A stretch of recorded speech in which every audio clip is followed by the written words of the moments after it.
Okey, Assalamualaikum warahmatullahi wabarakatuh. Saya Cikgu Nazuha binti Abu Seman. Saya adalah guru pembimbing bagi sekumpulan pelajar yang menjalankan projek membuat sabun yang dinamakan EcoGlow. Semoga pelajar-pelajar ini berjaya mendapatkan keputusan yang terbaik untuk projek inovasi mereka.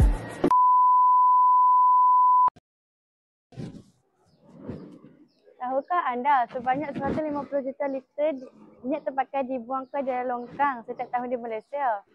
Tindakan ini akan menyumbang kepada sumbatan saluran paip, pencemaran air dan tanah serta peningkatan kos pelupusan. Fik, tengok ni, muka aku pakai penjerawat lah. Teruk. Apa kata kita cuba buat pencuci muka dengan bahan terpakai? Haa lah, kita cuba buat.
Three days later.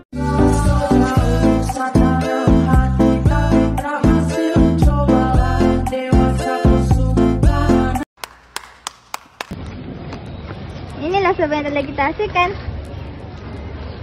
Wanginya. Mana ikli ya?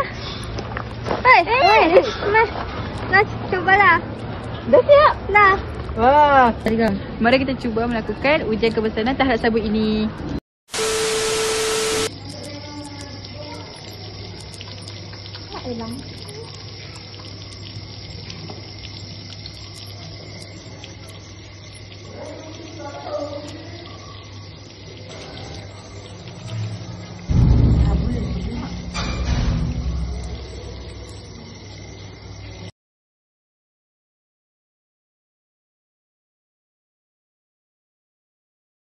Thank you.